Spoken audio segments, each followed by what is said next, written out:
Okay, well, welcome back. I hope you had a good lunch and enjoyed some of the weather here in Providence, which was actually pretty nice today. So that's a good change in New England.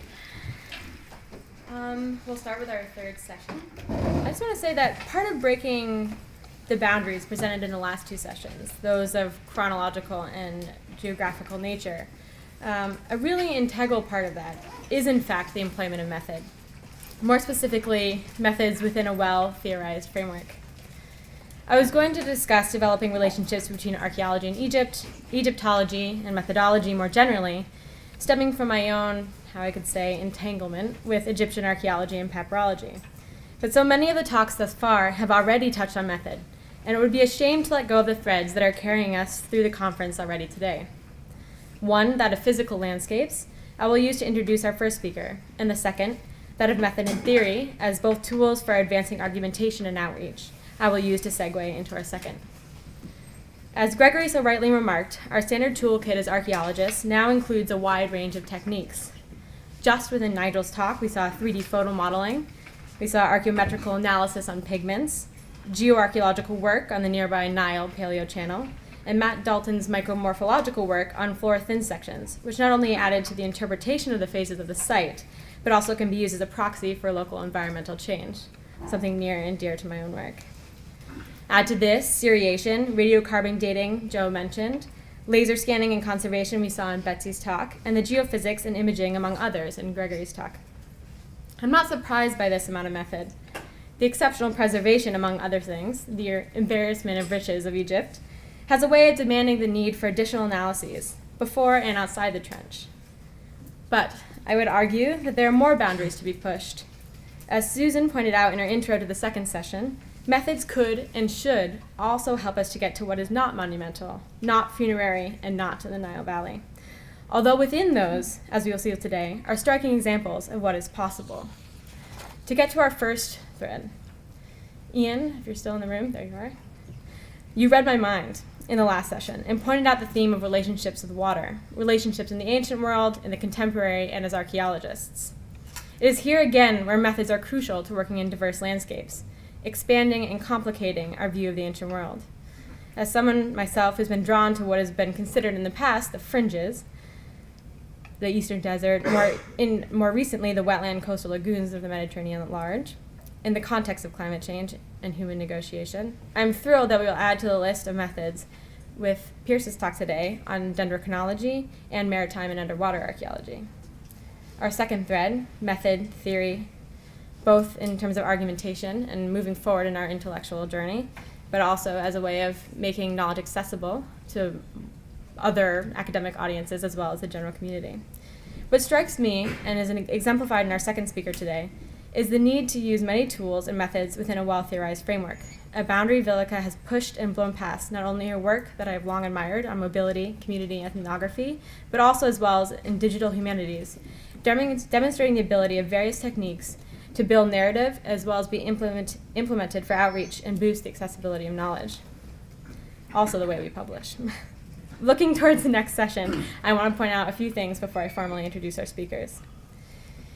As Andy pointed out, many of our technology stems from other fields, not just other disciplines, but also other spheres, such as military. Again, in Gregory's talk, the difficulty of working past boundaries, not only physically and intellectually, but politically. Tools such as drones are not necessarily in keeping with administrative perceptions or allowances of what we can do as archaeologists. As a way to point forward to our next session on politics, please keep those in mind as sort of an undercurrent. That brings us to our first speaker, Pierce Paul Kresman is an associate professor of dendrochronology and anthropology, the curator of the Laboratory of Tree Ring Research, and director of the Egyptian Expedition at the University of Arizona. He received his PhD in anthropology in the Nautical Archaeology program at Texas A&M.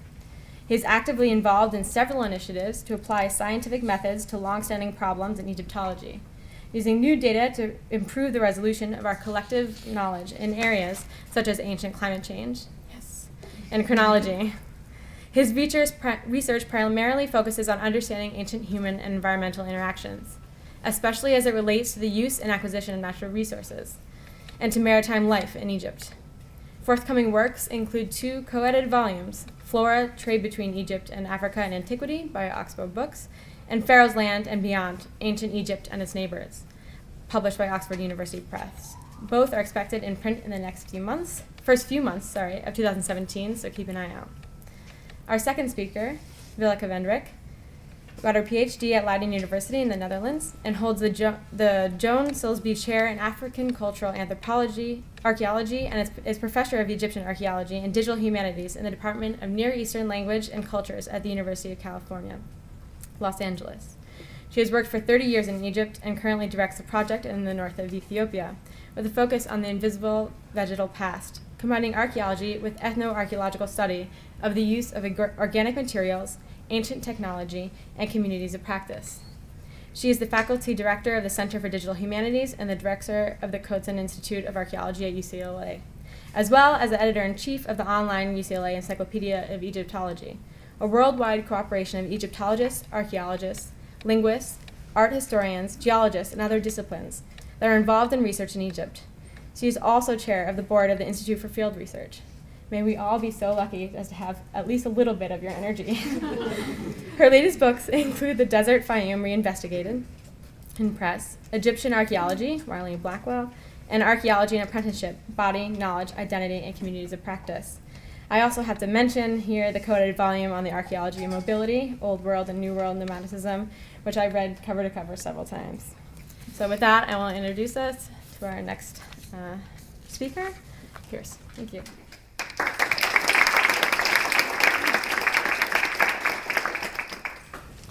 Okay, thank you all for coming back from lunch. I know it's always a temptation. We will try to keep you awake for at least the next 22 minutes. Whoever's keeping time, it's going to be 22. So, and thank you for the wonderful introduction. So it's my great pleasure to be here with you today to speak about the two primary fields in which I work, maritime and underwater archaeology and dendrochronology. These are fairly underutilized methodologies in Egypt, and that's not to say that they're non-existent. It's just to say that we can probably find ways to take better advantage of them. So I'd like to talk to you a little bit about the backgrounds for each and how we might get there to take better advantage of them. Foremost, though, I'd like to start off with this popular concept of ancient Egypt as a desert society. It is a broken paradigm. When you Google ancient Egypt, you come up with deserts and death. And yeah, it's really sexy, and that's great. But it's a maritime society. And from both the long-term history of Egyptology, yes, we've kind of passively recognized this. Of course, boats and things like this play a major role in the iconography, and there's very few sites that can be discussed outside of their context in relation to the Nile or something along those lines. But we do archaeology to learn about people's lives. So maybe we ought to start looking towards the places where they lived those lives, on the water, in the floodplain, in the delta, as we've seen with other presentations today, and learn more about this maritime culture. We surprisingly know, it's surprising to me that we know comparatively so little about that. But the material world of ancient Egypt is encompassed by these three major bodies of water, and this is very obvious. The Nile, the Mediterranean, and the Red Sea, of course. Each provided a flow of traffic, whether it be in people, products, ideas, that resulted in the grandeur of Egypt, and the sometimes less well understood periods surrounding it in the intermediate periods. None of these operated independent of this. Now, these waters were equally important in the spiritual world. Some creation myths envisioned the world as an island floating in the primordial waters of eternity. Was it Nick that was talking about this earlier? These primordial ooze. That the Egyptians conceived of their world as an island is clear in certain times. That's a powerful recognition that they were subjects to and of the water. And we need to perhaps acknowledge that more. And it's easier when you look at it like this. This fundamental association with the water is quite evident today, but it does only constitute a fraction of the study in Egyptology and an even smaller percentage of the archaeological work that's been done throughout the field. Now, that isn't to say it's unknown. Lots of people have written, and this is one of my favorite quotes from the relevant Egyptological literature. But maritime archaeology has been comparatively well developed in other parts of the Mediterranean and in other parts of the Middle Eastern world. So it seems to me that this is a really ready area for expanding boundaries in Egypt. The methods of inquiry, the modes, the practices are fairly well known. The standards and procedures are available in a variety of languages. And so these things should be more accessible to us. So when I talk about this stuff, I often find that there's some confusion as to underwater, maritime, nautical, which is what and who and where. So I'll just take a very quick moment to clarify how this all kind of developed. And if you'd like more detail, this is in the written version of this paper. But fundamentally, maritime archaeology is the larger whole. It's anything of, by, near, relating to, in, or around the water. It itself developed from two more specific fields, underwater archaeology, which is, as it sounds, anything that's underwater. It doesn't have to be maritime. Courtesy of 2 world wars, we have a lot of tanks and planes underwater, which none of us would consider to be a maritime endeavor, perhaps. And then nautical archaeology, which is kind of the crucible in which this stuff developed, the study of ships and boats, trade routes, diffusion, things like that. Of course, this wasn't really available to the average person until the 1940s and 50s with the advent of the aqualung. We now call it the self-contained underwater breathing apparatus, or scuba.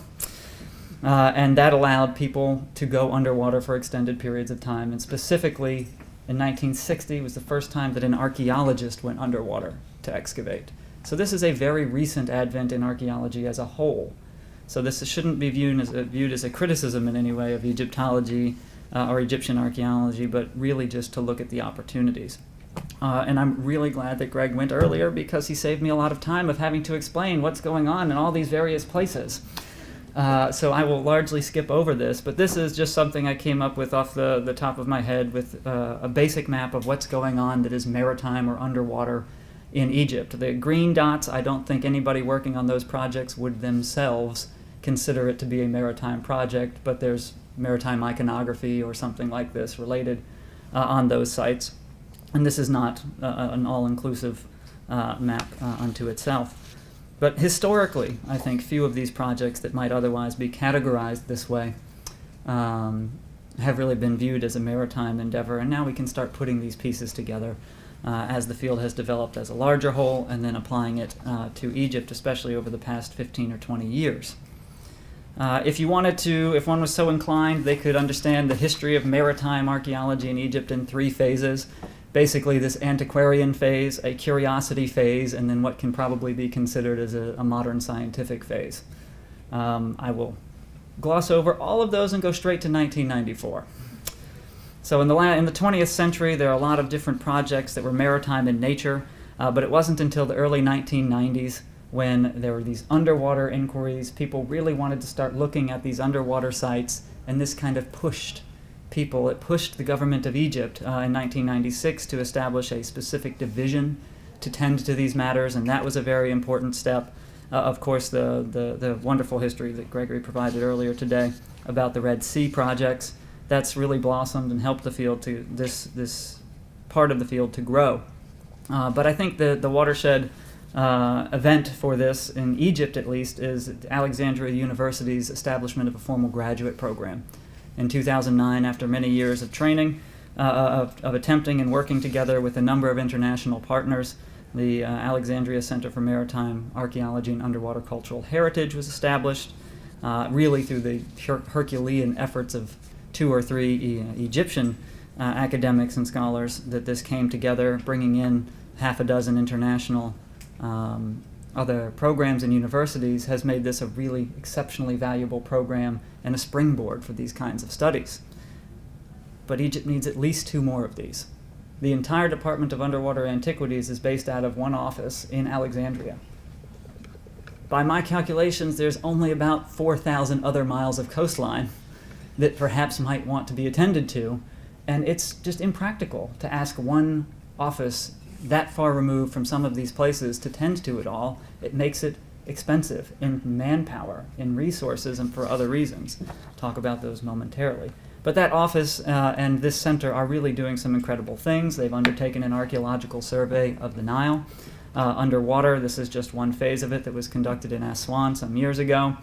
And they really did do everything they can with the resources they have available, but it just can't be driven by one. it needs to be expanded. So an office, perhaps in different parts of the country, I think would be a useful way to go.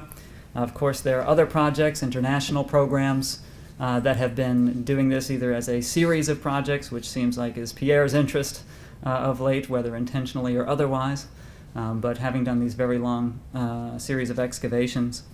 The foreign missions and individual projects can play an exceptional role in training. The new training program that was recommended by the prior occupant of the Office of Foreign Missions seems to be a reasonable request for training future generations of folks, and the work that we've heard about in depth. But it seems to me that Egypt really needs something spectacular, something superlative. The work at Wadi Gawassis was superlative. The work at Wadi El Jarf was superlative, and it got press. In both cases, these were spread across the cover of New York Times and CNN and BBC and all of these web pages. This kind of stuff, unfortunately or fortunately, as you so choose, is what drives the development of underwater archaeology, and it has for its entire history. You need one phenomenal shipwreck. That's what drives this field. This is why in Turkey they have a robust program. Israel has the Magan Mikhail and the Kinneret boats. Greece has Antikythera. Turkey has Uluburun. Even the United Kingdom has the Titanic and other things like this. Where you see well-developed maritime and underwater archaeological programs, you have one case. Always a shipwreck that is sexy, that has this really phenomenal imagery that goes with it, that sets this above the rest. And I want you all to know that I have suffered looking for this. Every time I go to Egypt, I suffer a few days more trying to find such a site. And they must be out there. We don't have any pharaonic Egyptian shipwrecks. They invented the sail, and you're telling me they batted 1,000 and never lost a ship. It's inconceivable. There must be pharaonic shipwrecks. They must be there somewhere. Now, there are geophysical reasons and other sorts of things for not finding them, the way the sands deposit and things like this. But there's got to be one. I actually really intensively suspect that the Egyptian Navy might know where these things are. So if anybody has connections in that realm, I'd be really excited to know about it and not get arrested talking about it. But if everybody in the room would attempt to suffer a few days a year this way and go and snorkel and scuba dive and just report back to me, I would appreciate it. We need the catalyst is the point. You need this one thing that can really make this valuable to the field, that can make it more accessible, that can drive the resources and make that more useful for everybody. Conducting an underwater project is expensive. The general rule of thumb is it's 3-to-1 in just dollars put in. It costs 3 times as much to dig the same site underwater as it would on land.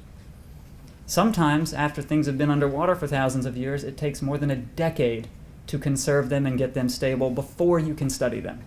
This has career implications for people. An assistant professor can't take a project on like this. So it needs other sorts of things. There are other considerations that really have to be tended before this can, I think, really take off. But there is opportunity. There is so much coastline. There's so many opportunities out there. I think we need to just find a way collectively to work together. It can't be done just by an outside group, and it can't be done just by an inside group. So that's my appeal for increasing our underwater archaeology and maritime projects. Now I'd like to talk to you about expanding on another front on land, much like my call here for the application of well-developed methods in underwater archaeology and maritime archaeology. I'd like to make a similar one to apply tree ring research to a lot of the problems that face Egyptology and Egyptian archaeology and its related fields. Dendrochronology has been a scientific endeavor for more than a century. It receives tens of millions of dollars a year from the U.S. federal research organizations.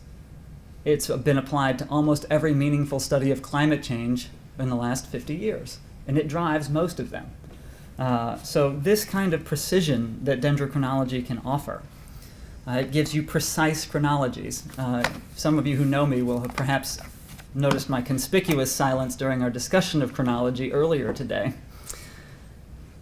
because there are so many ways we can do this better. We shouldn't be publishing dates when we don't know them to be true. There are some methods that can reveal this stuff to us. When we talk about climate change in ancient Egypt, we should be using the materials and the data from Egypt to have this conversation that gives us annual resolution. We can even get seasonal resolution in the best case scenario with tree rings. It can give us a regional radiocarbon calibration scale, which is, for those who don't know radiocarbon, it is based on tree rings.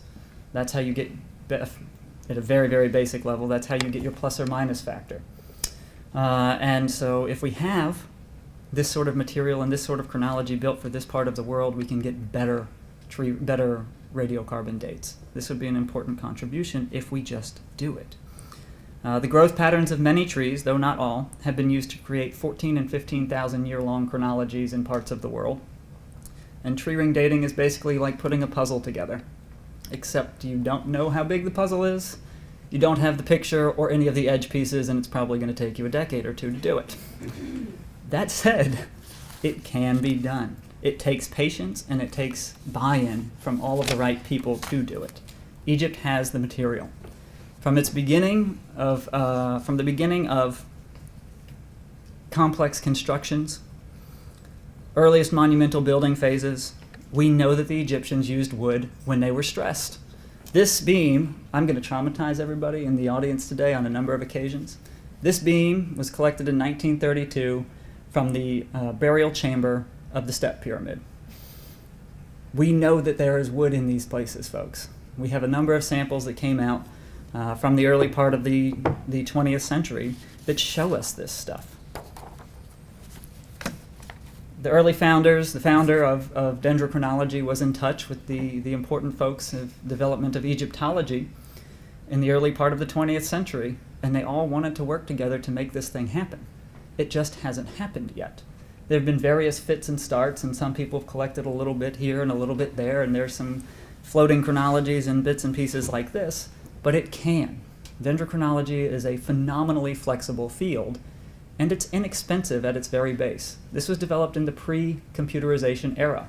For $10, today's dollars, you can get all of the equipment you need to do dendrochronology. Graph paper, pencil, saw, drill bit. Now, the training is a little bit different, but that's like anything. You need the training and you need to put in the time in order to get it. So the simplicity of equipment and mobility of this training, you can take it anywhere, makes it a really ideal gateway drug for archaeological science. To use this in Egypt, and I'm not just talking about using it and taking it and going there, but to spread the word, to train people, to get broader buy-in. I think this is essential. So it can be done in country, which a lot of other modern scientific applications struggle with because of the export regulations about taking samples out of the country. You don't need to do this in Egypt. You can do it there.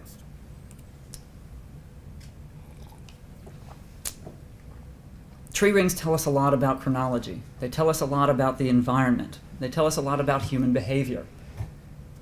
I view them as a Rosetta Stone. Except in this case, we already know how to read the stuff. We just have to sit down and do it. That should be valuable to us. So what are we doing to build capacity in this regard? Well, we're doing a lot of things. Over the last 5 or 6 years, I and a number of colleagues have been working towards implementing tree ring studies in Egypt, and anybody who has seen me speak any time in the last 5 or 6 years will be tired of hearing it. But I think that this can be spread by everybody else and everybody in this room. For example, what have we actually been doing? We've been training. We've been training 2 masters or PhD or postdocs from Egypt every year in Arizona and sending them back to Egypt with this information. Whether or not they are able to do the tree ring dating is irrelevant. It's easy to analyze who can do it. If you can put the square peg in the square hole and the round peg in the round hole, you can probably do tree ring dating. It's pattern recognition. It's like looking at a bunch of barcodes and trying to match up the barcodes. So we need to extend general knowledge of this. We've been writing methodological manuscripts. For example, we're going to publish an illustrated glossary in Arabic. You have to have the information available to people in the languages that they read. And it's not just, who was discussing earlier today, Neil, where's Neil? You can't dumb it down. So we are also translating the fundamental manuscripts in the field into Arabic and making them available. These things need to be available to folks in a way that they can understand it. We're also asking the fundamental questions. Do the trees that actually grow in Egypt work for dendrochronological analyses? No one has ever done the evaluation. So with the support from the National Science Foundation in February of 2015 and the permission of the Environmental Ministry in Egypt, we went and collected from 15 sites more than 300 samples and have been asking this fundamental question. Do the trees that grow in Egypt, the ones that appear most regular in the archaeological record, can they work? And we are working on this question. We've done this, evaluated it with the sycamore fig, Acacia nilotica. This is my favorite sampling. Inside the guard hut. And tamarisk. In all three of these situations, which everyone has just largely assumed not to function and not to work properly, we have found promising signs. Now, we need more data to be certain of it, and I don't want to overstate where we are with it, but they are very promising. We have been able to date tamarisk. We think we've been able to date some sycamore. This is a smoking gun for us. You can see on the very left there's a thing called an intra-annual band. This is a glitch in growing. It appeared in 2 different trees at the right time and matches up. We have this pattern recognition. This is important. So we know that these things are possible. The key now seems to be getting material that exceeds the construction of the High Aswan Dam and the Low Aswan Dam so that we can see what the environmental signature on the Nile was. And so I hope to go to Sudan and collect. And Neil, we'll be having a conversation about those acacia and those tamarisk that were so well illustrated on your site. I would love to visit them and cut them down. This is a point where I need to tell anyone who works in an art museum to avert your eyes. There is a fundamental question about how to deal with destructive sampling. This is a complex discussion, but if you want to make an omelet and so on and so forth, we want to make a lot of omelets, and so we have to take samples. And in the process of taking these samples, you may be traumatized. This summer, we went to the Denver Museum of Nature and Science. They have 3 wooden coffins, later periods of Egyptian history, and we sampled there just to ensure that this can be done responsibly, that this can be done without damaging the materials, and to evaluate this and really see how this goes. I now have at least 6 other science and university museums, international collaborators lined up to do this, and I'm not going to tell you who they are because I want you to leave them alone until we do the work. But this is what it looks like. Make a giant mess there. Show soil.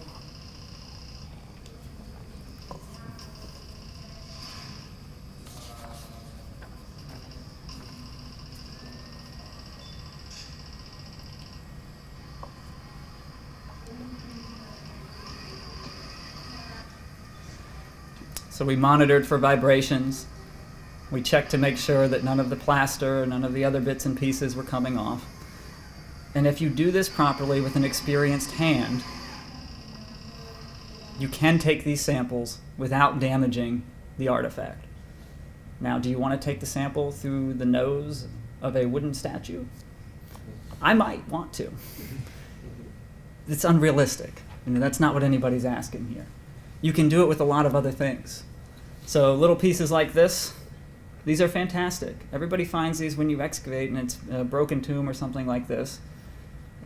For those who are from the MFA, this came from the MFA excavations. It was given to the Tree Ring Lab in the 1930s. You cannot have it back.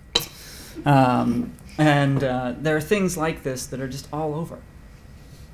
The museums of the world, the warehouses and magazines in Egypt have hundreds of tons of wood. We don't have to put a shovel or a trowel in the ground to make meaningful progress on this and have a real opportunity to address some important questions. But we do have need to have places in order to do the work. This is an important consideration. Where would one do this work in Egypt? I've been in touch with the national academies there to try and build a laboratory. It would seem that the Ministry of Antiquities building a laboratory there might be a valuable thing, but until we get all of the ducks in a row and all these pieces together, we have bought a facility in Luxor, and it's going to be an open scientific center.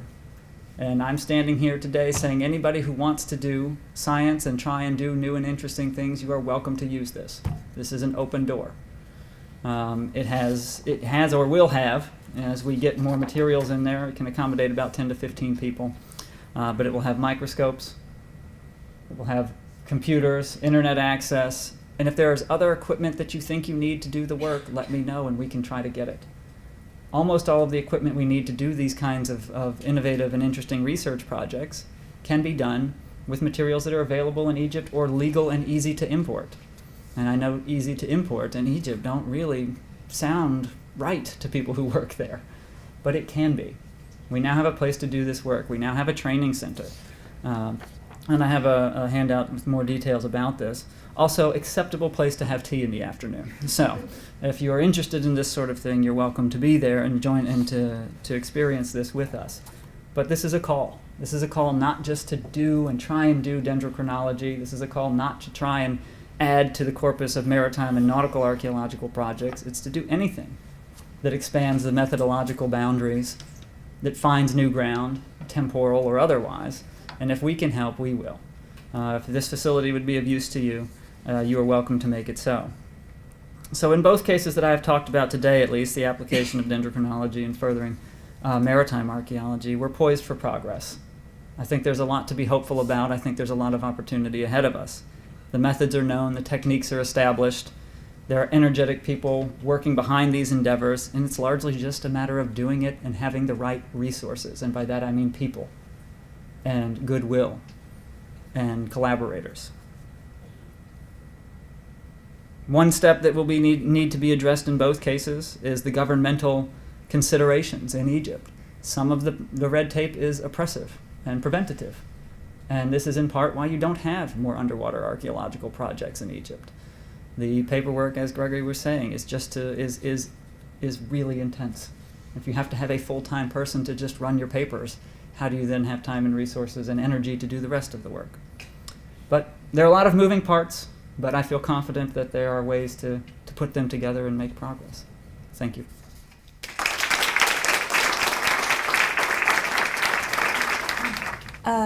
This is also my first time at Brown, and I'm really delighted to be here, and I want to thank the organizers for this really stimulating day, or 2 days, because we started already yesterday. A little bit of a shift. I'm going to talk a little bit about method, but also very much about theory, and a different type of theory than most archaeologists use. So I'm not going to talk about drones and stuff like that, even though I'm very fond of them and we use them. This is really more about thinking what we do after the drones and after our excavations and after all the data that we collected. And this really stems from experience in a lot of digital projects that we're doing at UCLA. We started the Encyclopedia of Egyptology now about 14 years ago. So it's an old project. And as all old things, it is a bit creaky now and then. And we've really lived through all the problems of digital archaeology, digital Egyptology, from sort of the first steps on to projects dying, and you have to revive them. So I'm very good at digital project CPR as well. So just a quick introduction for those of you who don't know these projects. The Encyclopedia of Egyptology is an old-fashioned Egyptological standard work. Many great scholars have written for us. Thank you, Jim.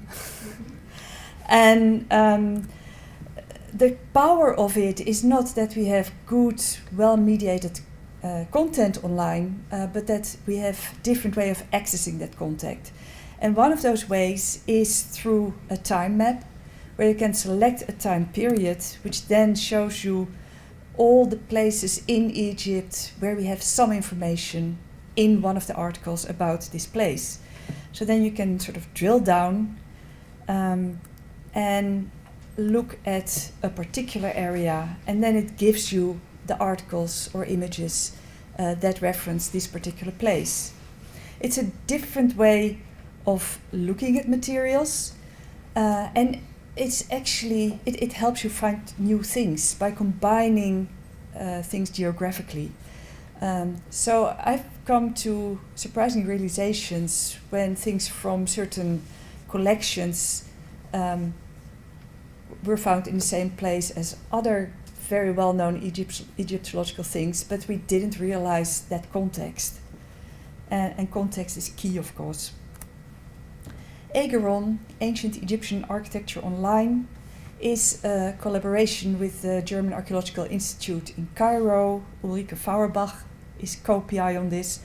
This was a project to make mediated architectural drawings. Again, a heavily vetted project based on published drawings, comparing all the different variations that you have in these drawings, and doing field checking, that's definitely part of it, and making a clear distinction between sort of the present stage, reconstructions, different reconstructions of different phases.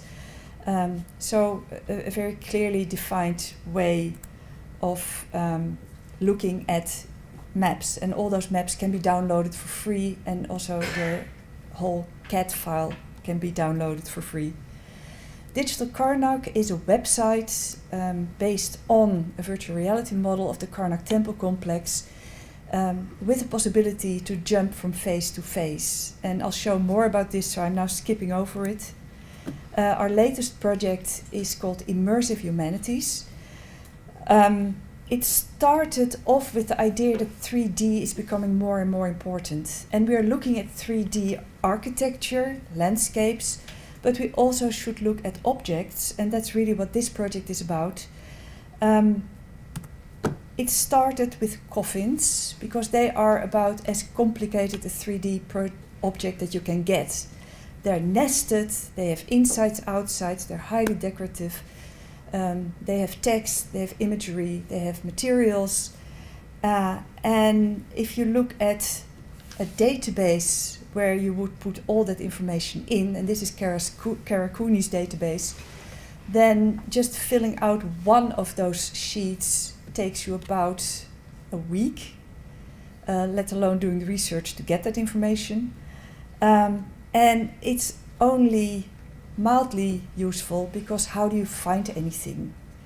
It's also not really related to where on the coffin something is. So if you want to say, okay, this particular text is here and here on the coffin, you're faced with all these lengthy descriptions in many, many words. And while we now have digital means of really working much more with images. So we're working on an annotation project in which you can have a 3D model of an object, which you can then annotate by pointing at a point or an area, and then you can say, okay, I'm interested in materials. I put in the wood identifications that I've done for the whole coffin or for this particular part of the coffin.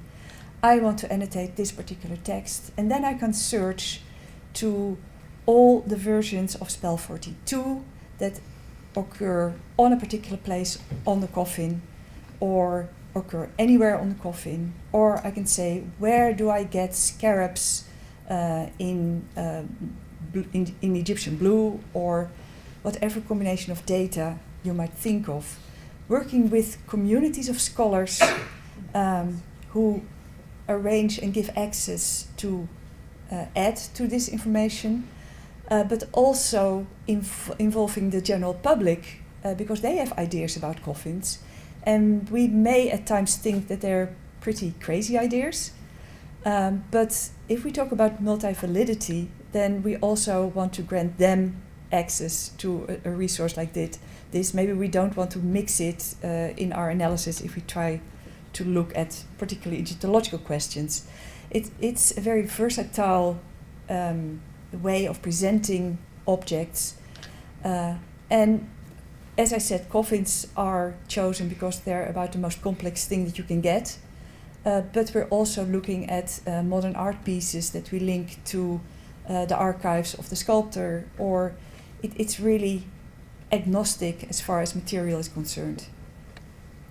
So it's in development, doesn't exist quite yet, but we're working towards this and we have funding to continue this work.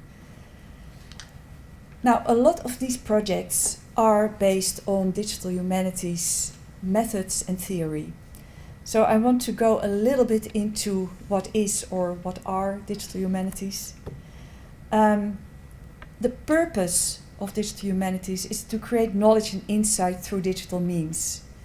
And that includes new modes of scholarship, new institutional centers for digital humanities, libraries that have an important role.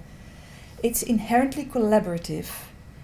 It's productive, and what I mean with that is that students who interact with this usually are not consumers of knowledge, but are producers of knowledge. They put things in rather than just get things out.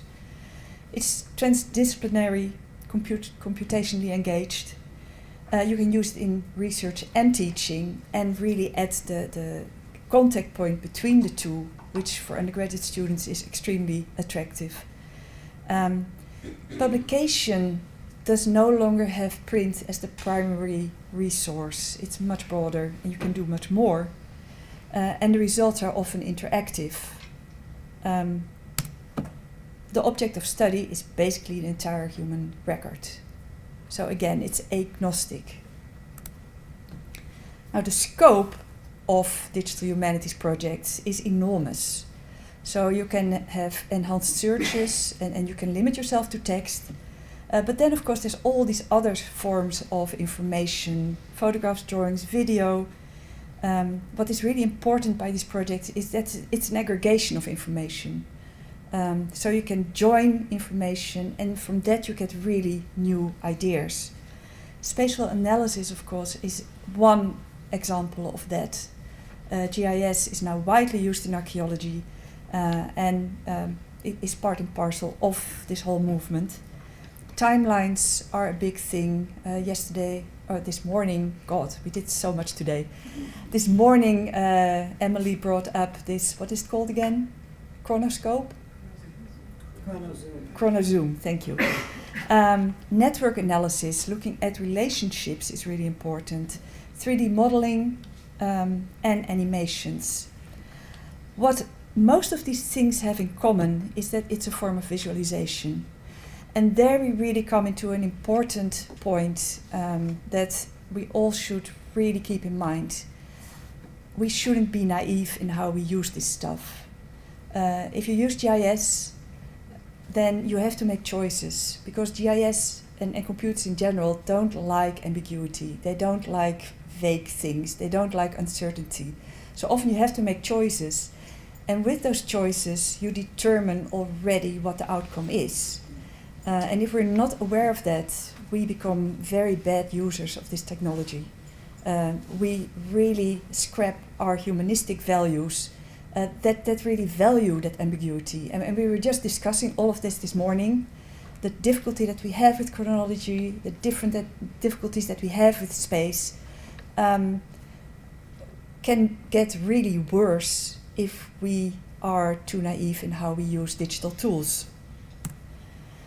So I want to go a little bit into visualization today, because there is a huge gap between data and insight.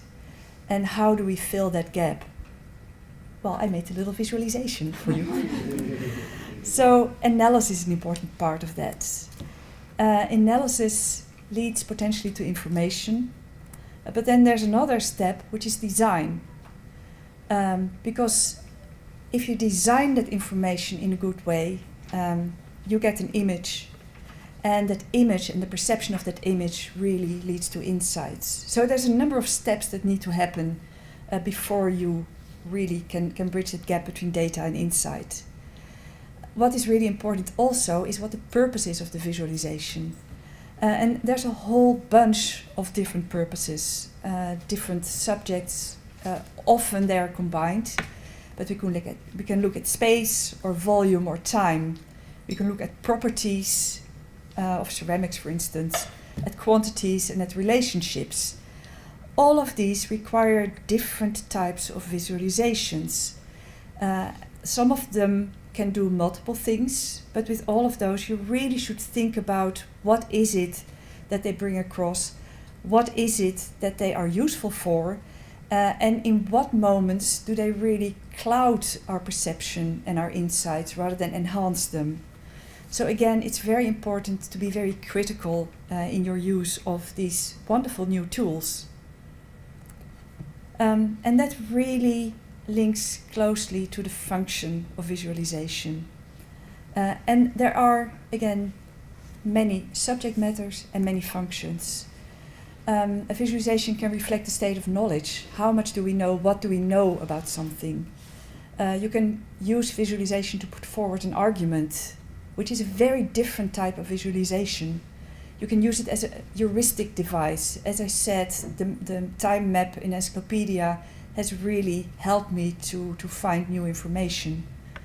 Very important, you can present alternatives. If you have multiple interpretations, possible interpretations, you can actually display that. You can create virtual environments that can be used for different things.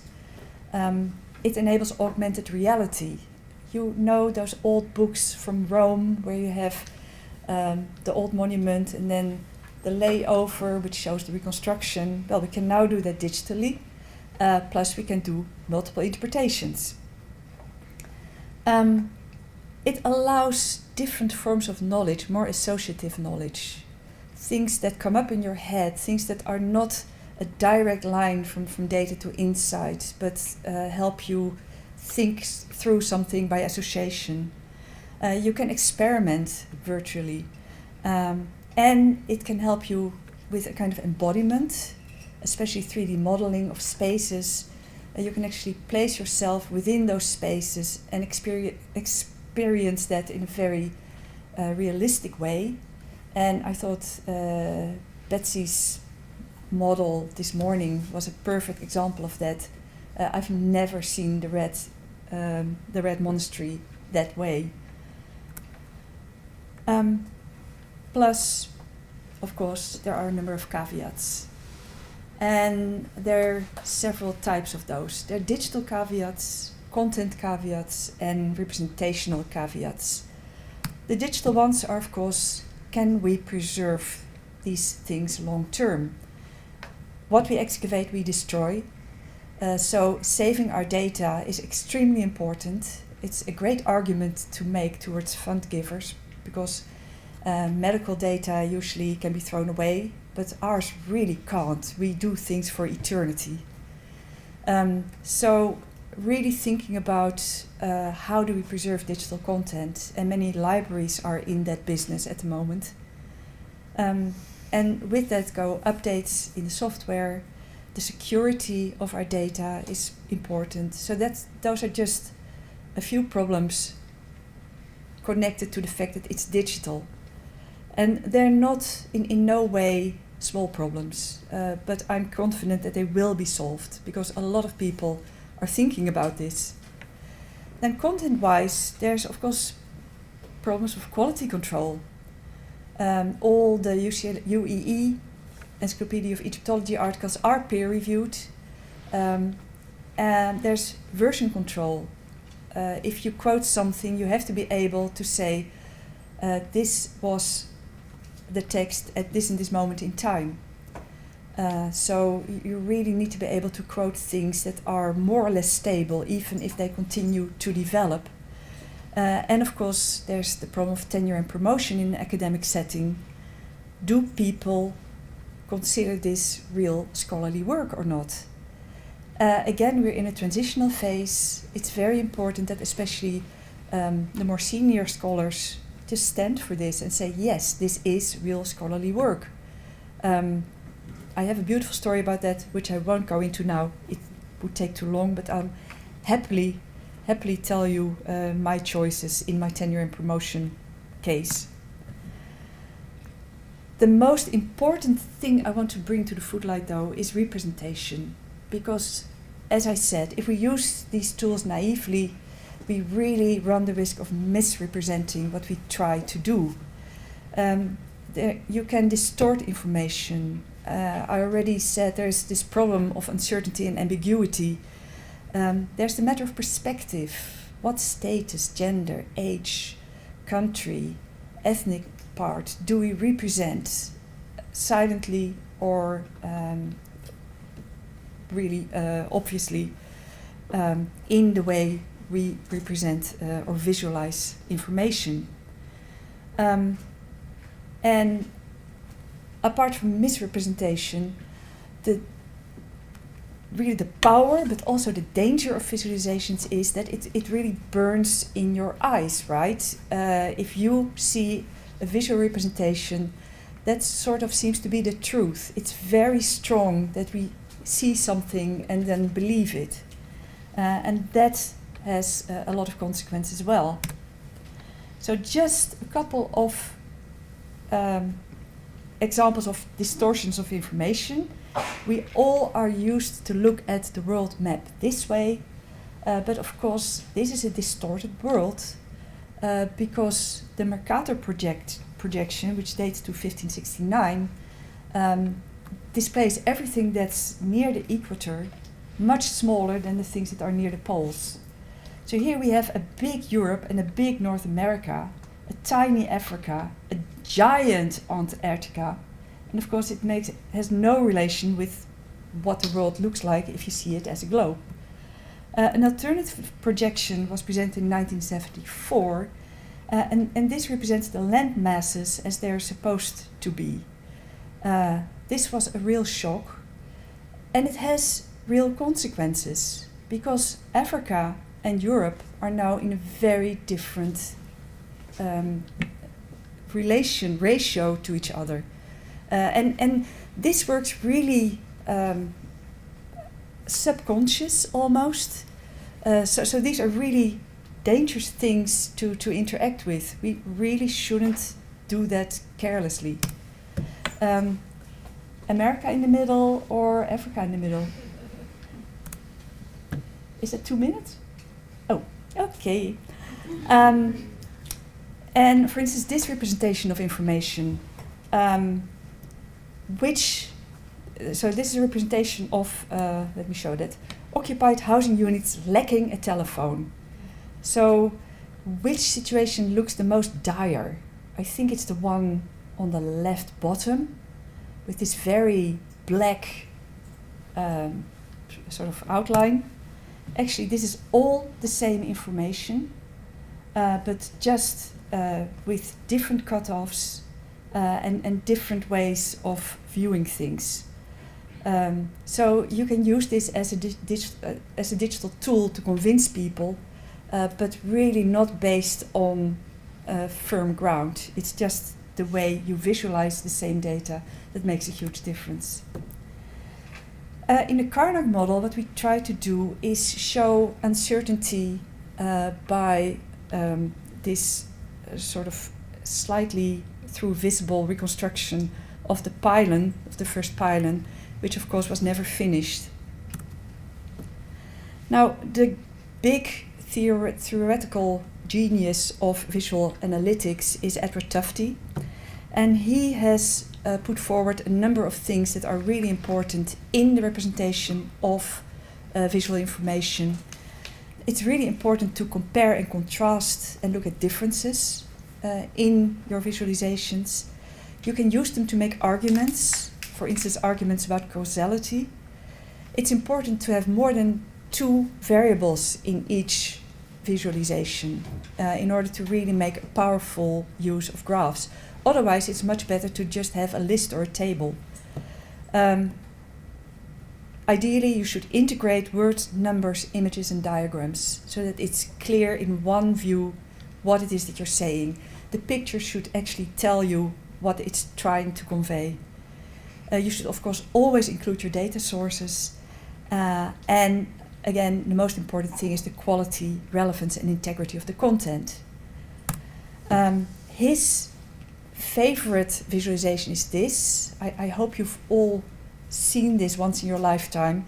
It's a map made in 1869 and it has 6 data types. It shows Napoleon's army going into Russia. It shows in brown or beige the number of troops that left, and then in black the number of troops that returned. It shows the distance that was traveled, the temperature down here, so really serious freezing temperatures on the way back, the direction of travel and the location relative to specific dates. And what you see is that the troops diminished dramatically through this horrible trip back from Russia.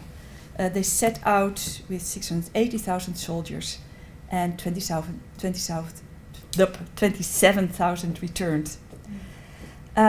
Just to illustrate you how misrepresentation really sticks to your brain, you probably know this one.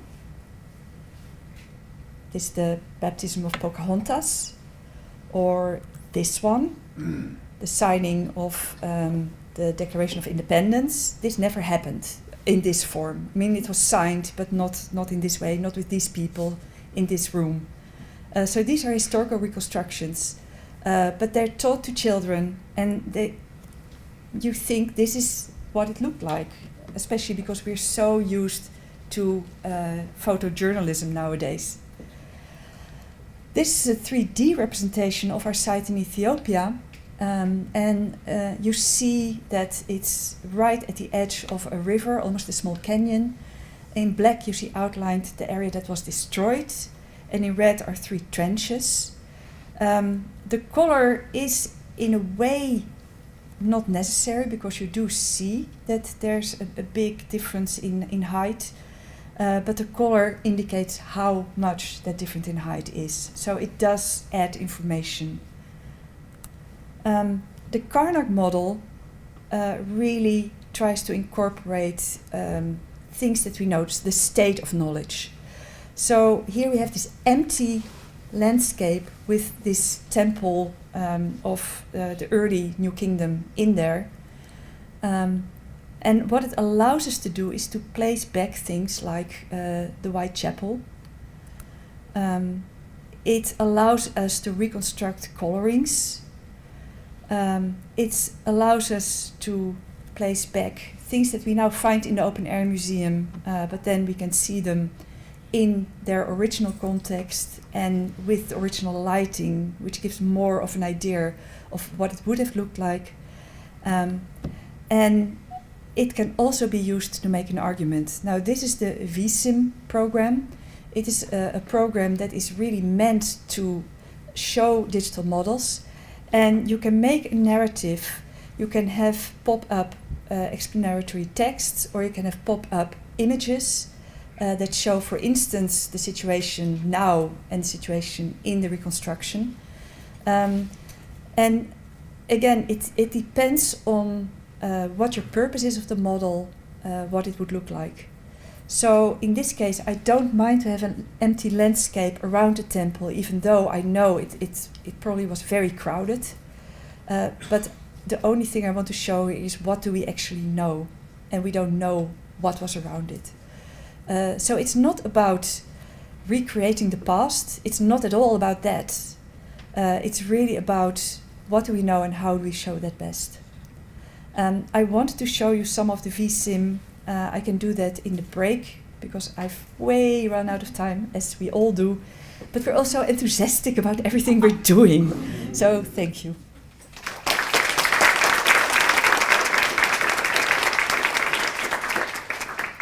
Thank you so much. I really like the call to action in these two talks. So now we'll have Parker. We'll have Parker, our discussant. We're very lucky to have him, an assistant professor of anthropology here at Brown.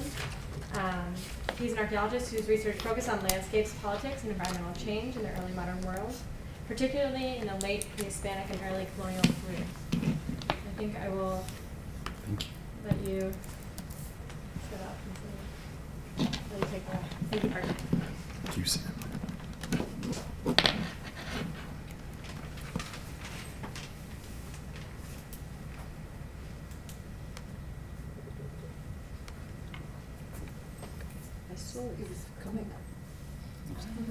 Lovely.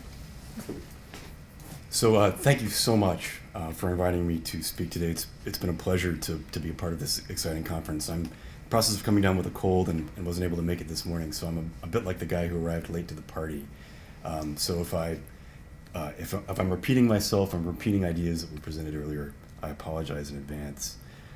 This is a particularly exciting event for me to speak at because I've never actually taken a course in Egyptology. And so I'm learning a lot.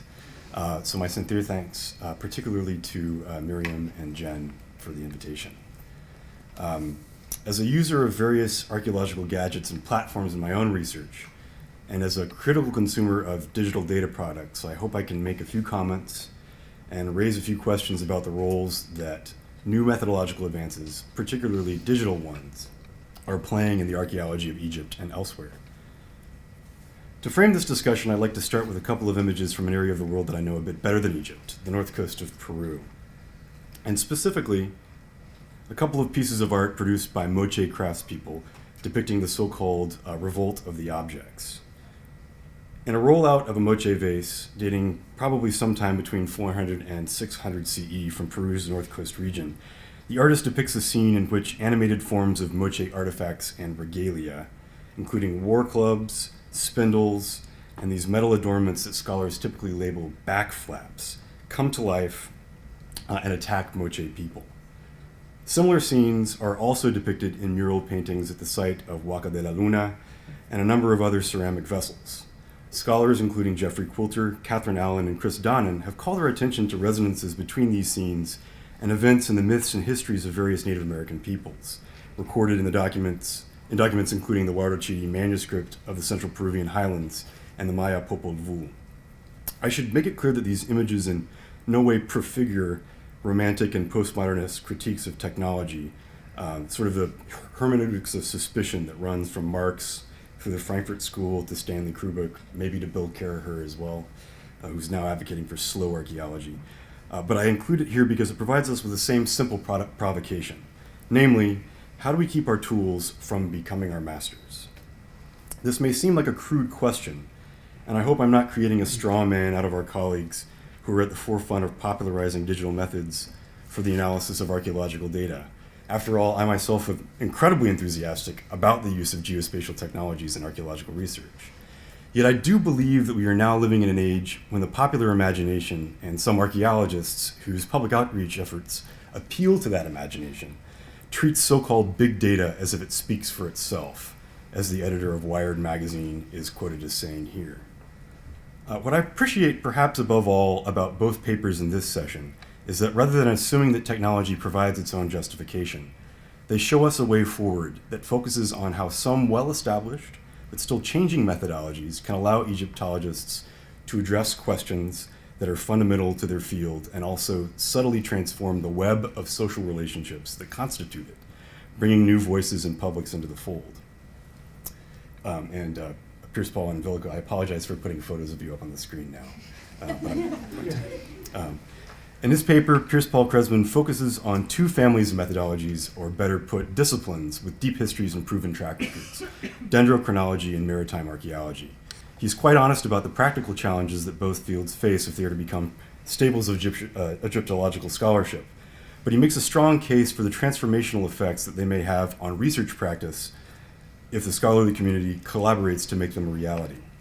As both archaeologists working in other regions, such as the American Southwest and Northern Europe, and also Egyptologists working on later materials have shown, precise chronological information provides answers not only to the simplest of questions, but also the basis for asking truly compelling ones about social life, political change, and cultural discourse. Kresman also shows us how dendrochronological data might open up new possibilities of addressing the nature of human-environment interaction through the information it can provide on floods, droughts, and other major climactic events. And perhaps best of all, from a practical standpoint, because dendrochronology can be performed not just on newly excavated materials whose extraction requires ample funding and reams of research permits. Collaborative work with museum collections can begin immediately with cheap equipment. In the first half of his paper, and I switched this around because you pulled a switcheroo on me, Kresman then suggests how underwater archaeology while quite a bit more resource intensive, can also open up vast new quantities of data for analysis. In contrast to the supposedly instantaneous magic of aerial imagery, both dendrochronology and maritime archaeology reward patience.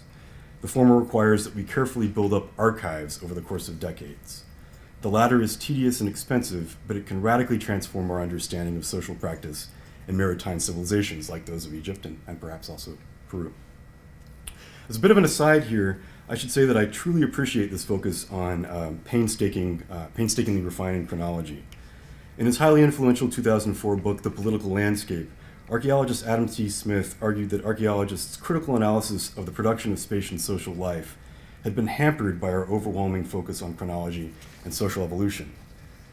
I wonder now, however, if we might be entering a moment in which the study of space, and particularly the precise measurement of location, is itself becoming somewhat tyrannical, in which knowing where something happened is a sufficient discovery, and the map rather than the narrative is becoming too much our model for scholarly production. After all, we live in a world in which literally everything seems to have a GPS on it. If we rely too much on this sort of data, perhaps we risk succumbing to what Laura Kurgan points to as one of the most sinister effects of high-resolution maps. The fact that they, quote, let us see too much, and hence blind us to what we cannot see, providing a quiet tyranny of orientation that erases the possibility of disoriented discovery. Something to discuss, perhaps.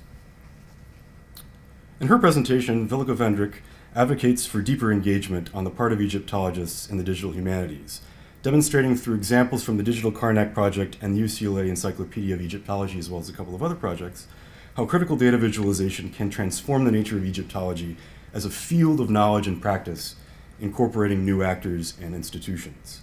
At the same time, she does not present digital methods of data analysis and visualization as manna from heaven, or a means of cleaving modern Egyptology from a pagan pre-digital past. Rather, she shows us how the burden of reflexivity and self-criticism for highly realistic, immersive media is perhaps even higher than it is for other forms of data presentation, and that it is critical that we develop means of indicating uncertainty and or bias in our digital data products.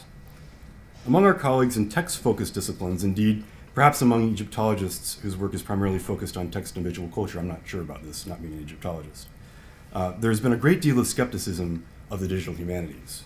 Writing in 2010, the scholar of literature Matthew Kirschenbaum suggested that the term digital humanities had for some become a free-floating signifier that increasingly served to focus the anxiety and even outrage of individual scholars over their own lack of agency amid the turmoil in their institutions and profession. Archaeologists have perhaps been less anxious, in part because, as Stuart Dunn has pointed out, our discipline is a, quote, mashup, needing support from a range of technical infrastructures at all levels of scale and complexity. Yet as Vendrik and commenters such as Jeremy Huggett have pointed out, archaeologists have been strangely missing from conversations about the goals and futures of the digital humanities. Here, what Huggett characterizes as the logocentricity of DH may be partially to blame. Egyptologists, like scholars in classics, Maya studies, Sinology, Assyriology, and the historical archaeology of the Atlantic world, are well positioned to bridge the gap between DH and archaeological material, as the work of people like Tom Elliott and Sean Gillies on Pleiades is beginning to show. At the same time, analyzing and visualizing archaeological data in digital format presents unique challenges to the analysis of large numbers of digital texts. I would argue that it is absolutely essential that our fields develop our own critical practices for mobilizing DH methods. So, what are those practices? Or what questions should we be asking ourselves about the technologies we employ? Here are just a few ideas to send us off on our discussion. The first is to understand where our technologies come from, engaging with the literature that often emerged alongside these methods in the disciplines from which we've borrowed them. And here I'm thinking in particular about critical literature about GIS in geography, which is something that archaeologists don't tend to read, and the alternative sort of genealogies of GIS that are present out there if you actually do the work. The second is a healthy skepticism that any one method holds the answer to our problems, and a devotion to the importance of what geographer Lisa Parks calls ground truthing, by which she means not simply what we do with the GPS when we go out to check our satellite imagery, but also sort of bearing witness to the experiences of people on the ground. The third is that we should be developing new creative practices, like the ones Vendrick employs, that allow users not just to explore our interpretations of the past, but to create their own. And this project to sort of tag three-dimensional models is fascinating. I'd love to learn more about it. And then finally, I'd suggest that we also lack studies of mediation that not only theorize the way in which archaeological media are consumed, but also study the impact of the products we create.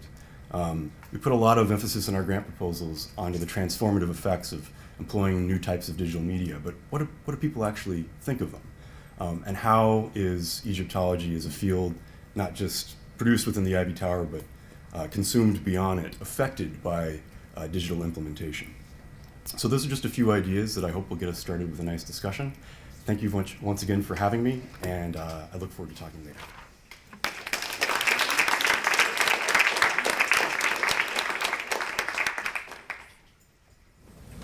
I should point out also that Parker last semester taught a graduate seminar on introducing us to a lot of different kinds of techniques that you can use in digital humanities. So he's already been quite an influence on many of us, both within Egyptology and outside. Well, thank you so much. So now I think we'll open the floor for questions, comments, and we actually have a good amount of time for some discussion. So. First, thank you, everyone. Parker, I was really struck by when you showed the satellite images, your point that knowing where something is not enough. And I think it was Janet Richards who wrote over a decade ago that in the past, Egyptologists really tended to treat location as a very narrow thing, as if everything can just be shown where it is on a map. And she pointed out that that is not enough. And so this is a great way for us to segue into a discussion, if we want to have it, about environment, and to pick up off again of things like wetness and dryness and landscape more broadly, and bring those into the discussion of location. And I'm interested to hear everybody's thoughts about how those can be simulated and discussed in a digital humanities model. Wetness and dryness. I like that. Of course, wetness and dryness were constantly interacting in Egypt, and part of the very important work that we need to do is that is being done, is looking at where river branches were at any time, especially in delta archaeology. That's extremely important, but also where coastlines were, and where drink water sources were. So the role of water, I think, is extremely important. How you would show that digitally, that really depends on what you try to show exactly and why you try to show it. So if you want to look at climate shifts, which then relate to a shift in habitation, then one of the things you can do is really look at where you actually find information for habitation over time. And we still can't get around place and time there either, because they are still mainstays of what we want to do. The only thing is that they're not a purpose on itself. They're really there to talk about things like climate change.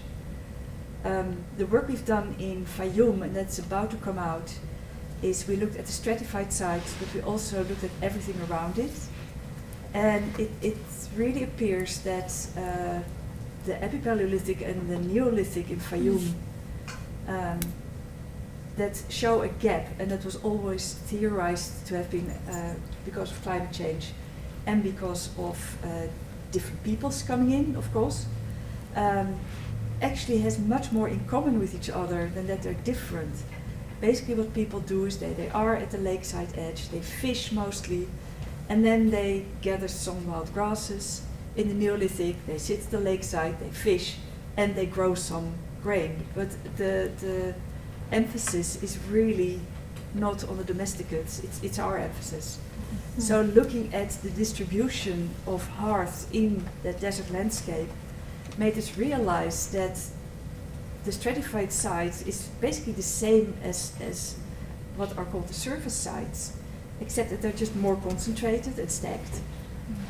But really the way of living wasn't all that different. So there's a lot of preconceptions that we have as archaeologists that we really need to step back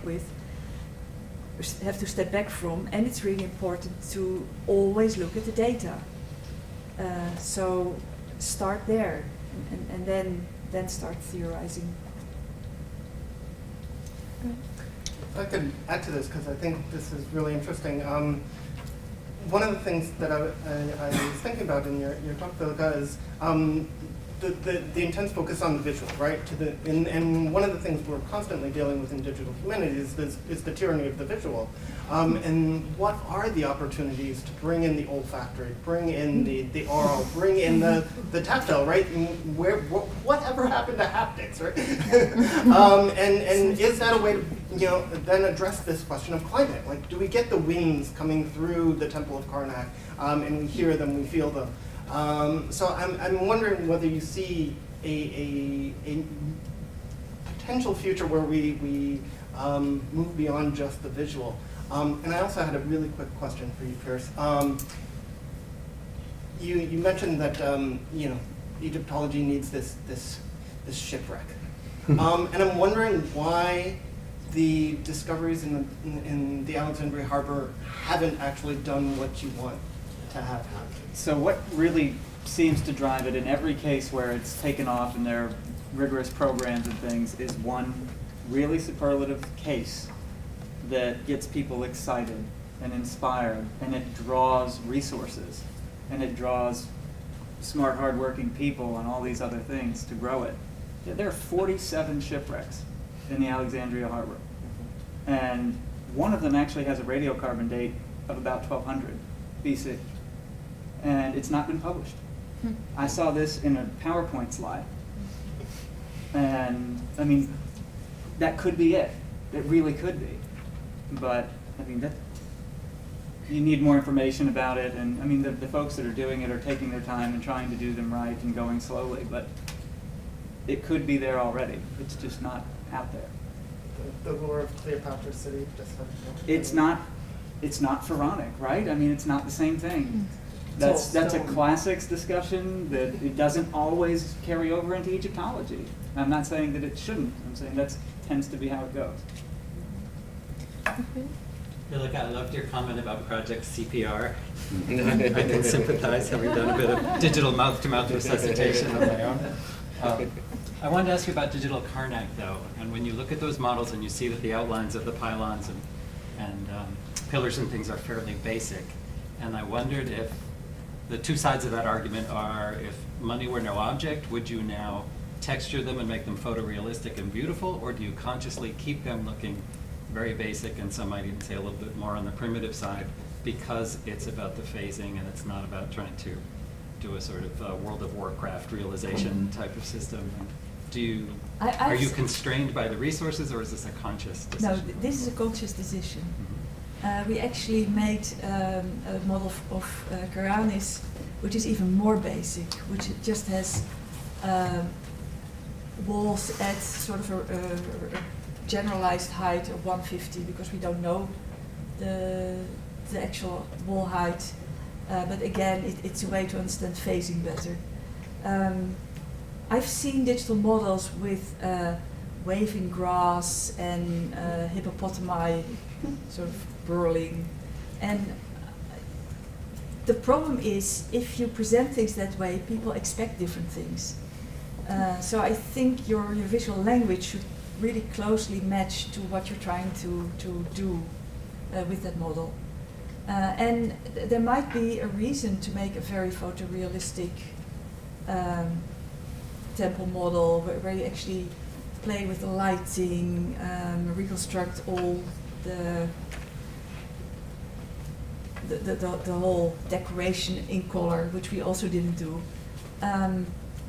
But that really wasn't the objective for us for this model was to take all those French publications which have all this information about where things were found, what they think things look like, and translate those into that model, and then jump through all the different phases and show where things ended up. That's the purpose, and that's where we stuck with. The danger is that if you make it too tasty, that people expect, well, first of all, they think that's what it looked like. And secondly, I even had it with the sound and light in Philae, when there were all these voices coming, and I expected Isis to flick through. And I was very disappointed that she didn't. So it also sets you up for expecting more of the really well-developed gaming engines, for instance. So.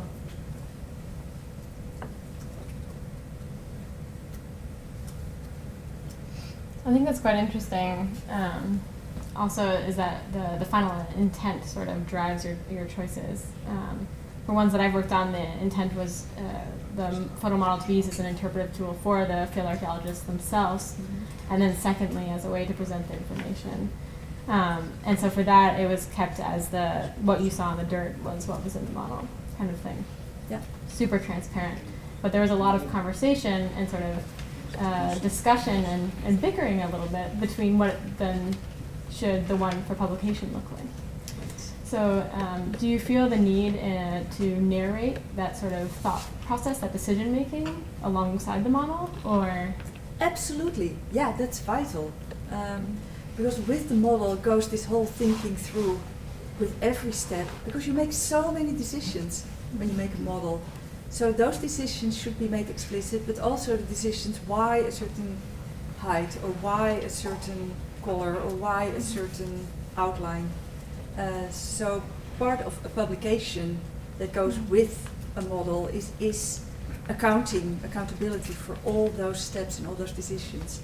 And it's also why with all the models we have a scientific committee that discusses those points and makes decisions. And again, if you then end up in a fight, you can make an alternative interpretation. So. But I have to say, I love the UCLA tools, and I would say of the online tools for Egyptology, those three that you talk about, the Encyclopedia, Digital Karnak, and Agaron, these are the three I go to and I use, often without engaging with what your intent really was. And it's really interesting that you bring up, I never really recognized the inherent tension in the term digital humanities until you point out that digital and ambiguity don't go together, and humanities and ambiguity are more or less bedfellows. And I agree with you that leaving things non-photorealistic actually helps me in my use. So I use Digital Karnak not for a research tool, it's not my area of research, but I use it in teaching all the time. Yeah. And so I export images from the model to say, when we're looking at the Whitechapel, here's where the Whitechapel was. It's not going to be the totality of how I teach the Whitechapel. We're going to look at the photographs and talk about barks and movement. But the fact that the model is relatively blank actually allows me to use it better than would be the case if it attempted to be a tool. And that's why we also made a choice with the fly-throughs that are online to not do a voiceover, but a PDF with a very detailed description, so that either a student can read those two and then look at it, or a teacher can do the voiceover live, which is much more interactive than having something drawn in on with that image. So you can really fill in your own information. But it's so layered. I mean, you can go to the photographs, you can go to the bibliography, you can go to the model. That's what's so great about it. Yeah, I use it all the time. But the problem is we can't make the full model available. You can download them to your computer, and I can give you all or send you all the link where you can download this example that I wanted to show, which is a narrative made by Elaine Sullivan on mostly the early New Kingdom to late New Kingdom phases, where you can just pull up all kinds of information next to your fly through to the model, and you can step out of it and explore by yourself at any moment. And that is really something that I would like to have generally available through a web interface, but it's just too heavy. You just can't run it. So. Good. I think it's really interesting that with these digital projects, we've seen themes of archives that are being visualized, and then we're able to study them in the new projects where it's like more digital on the ground. We saw the Mara West. And I was wondering if anyone could comment on how we can use these platforms to stitch together that like depth of knowledge from historical excavations and what's being brought in today.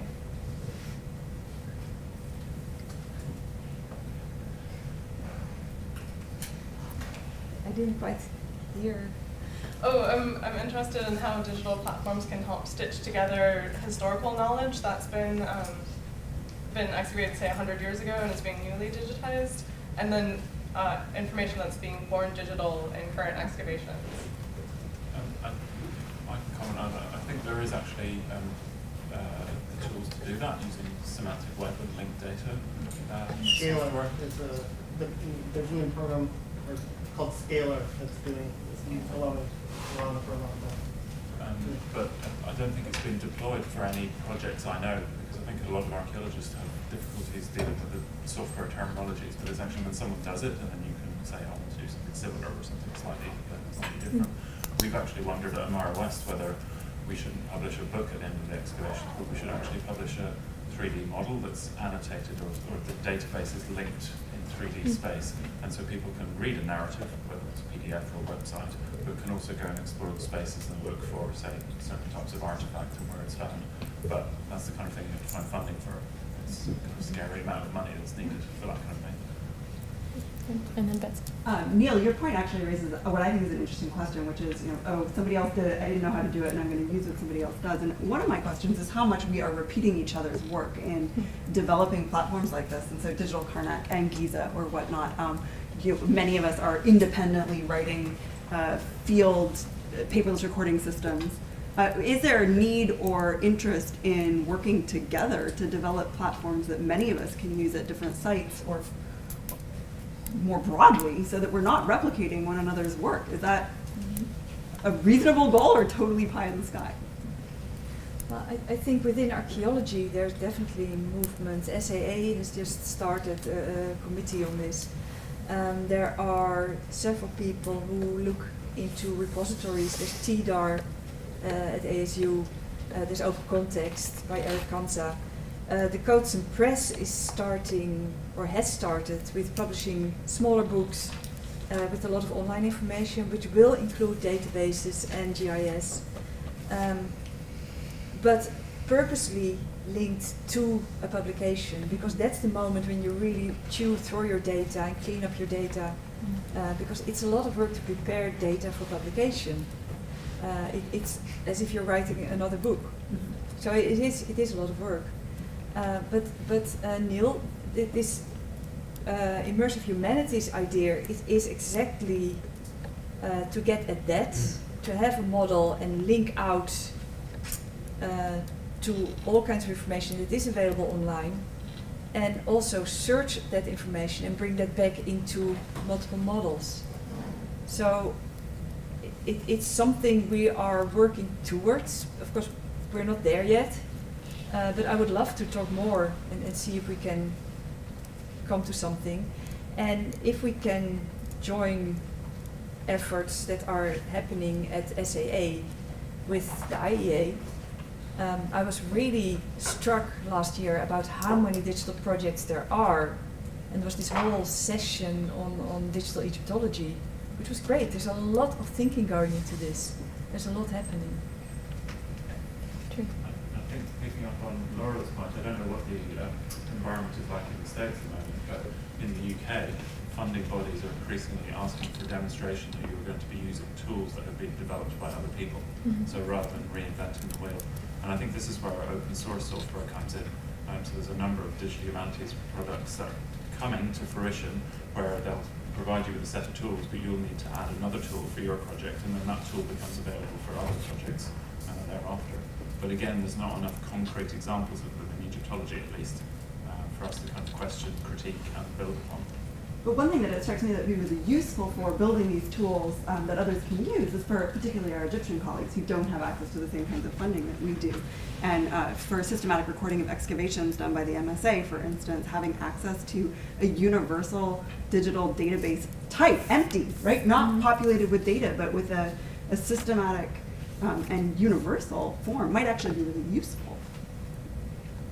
But we're not looking for it. It just struck me that, I'm sure somebody's probably written about this already, that public funding is a really good thing when it comes to encouraging collaboration.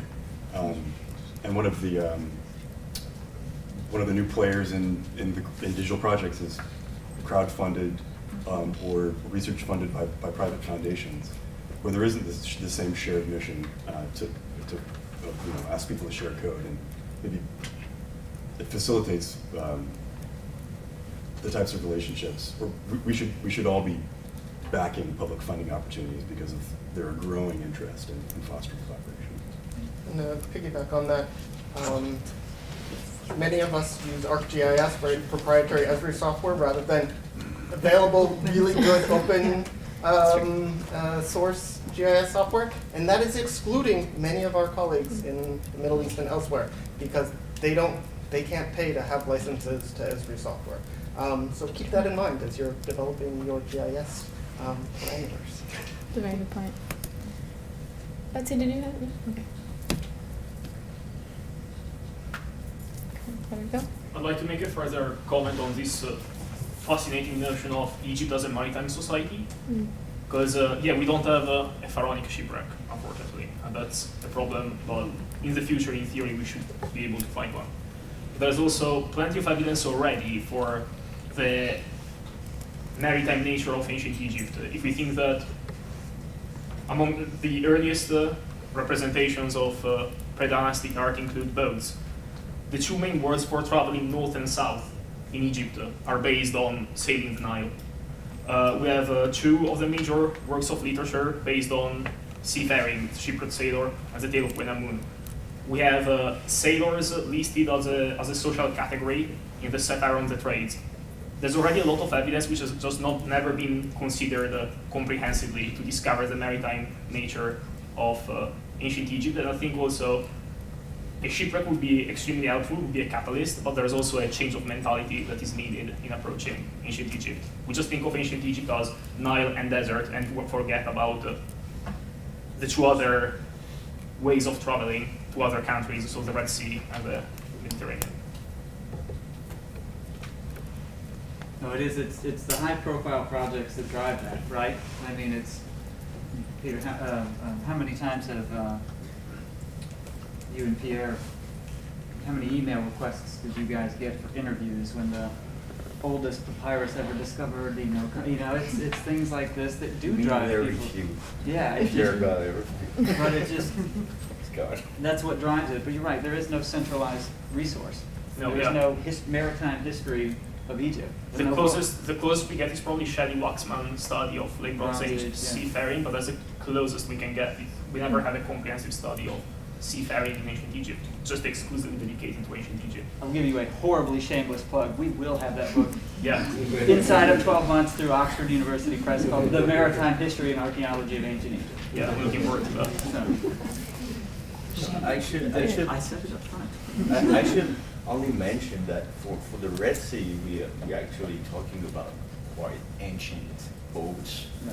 And the condition of preservation in the Red Sea are quite different with the Mediterranean area because of the coral formation. So we are not too much affected by the coral, but in Merseyga Oasis, that's a huge coral reef area. So if you have some breakage, it's probably under a couple of geologists estimated that 4 meters of coral grew in the past 4,000 years. So it covers anything that the sun is there. When you're going really south of the Red Sea, you have very few chances. After for Ain Sokhna and Wadi Sharaf area, they definitely choose this location because that was not too much coral reef. But we already surveyed this area with the team this year in Ain Sokhna. We already surveyed all the bay in Ain Sokhna years ago, and in Merseyga Oasis, and that's the same guy all the time. That's Mohamed Delmeghi who did that. He covered quite a huge surface. So after, if you do that in a regular underwater survey, it's gigantic task. So maybe in that case you can think about other kind of tools, but honestly, very few hope. Yeah, and there have been at least 6 different surveys on the Mediterranean coast that I know of that aren't published, but you can get them if you ask the folks that did them. Egyptian divers are diving regularly on the Abu Qir boats, so they're doing this wreckage archaeology, and Well, you know, we have also very important information from the land itself. We are actually discovering a boat every 2 or 3 years. So that was the one in Abuzir last year. That was the one that you showed at Abu Rawash 4 years ago, I guess. We discovered many bases on the whole the harbor installation. So we have actually a lot of information, and also for the dendrochronology, we had this question many times about the dendrochronology and the cedar pieces that we have. But the problem, this wood had a problem. It's already extremely huge trees with about 300 years of life generally. So if you don't know exactly where you are on the tree, it's really tricky. And the Jarf example showed that they reopened the galleries, probably under the reign of Rafra, in order to take out all the wood pieces that they recarve on site. They reshape the pieces on site and they reuse it. So we are about 20 years after, but this piece of cedar were probably used for decades, centuries, on multiple ships. So at the end, the use of dendrochronology for with the cedar is not really useful in some way. But if you can, in the next years, produce a reference, a calibrated reference in dendrochronology for the local species, that will start to be interesting. Because generally, the things they left at the Wadi Jarf, that's only the pieces that we can replace, and generally they are only made with local wood. So piece of wood like that, I have dozens of bucks, tons of it. But, Well, if we don't understand human behavior and how it relates to their natural resources, how long did it take for cedar to get from Lebanon or wherever to Egypt? I mean, that's, people aren't really addressing those questions, which you have to address. If you don't understand how people use it, you can't put it in context. Well, but it makes the precision of the dates you might get from the dendro as, I don't know, as much of a fantasy as the precision of digital data that pretend to be more concrete. But on the bright side, it's great for chronology building. That much reuse, you get a lot of material. I look for the bright side. The problem with the Wadi Jarf, we have such a small time of use for that site. We're under the accuracy even of the AMS datation, which is at the most more or less 20 years. So we will not do dendrochronology or C14 for dating of site. We don't really want to offer that for developing something, but for the Egyptian species of wood, it's a long way, but I hope you will succeed. And perhaps on that note, it's a good time to take a quick coffee break before our last session.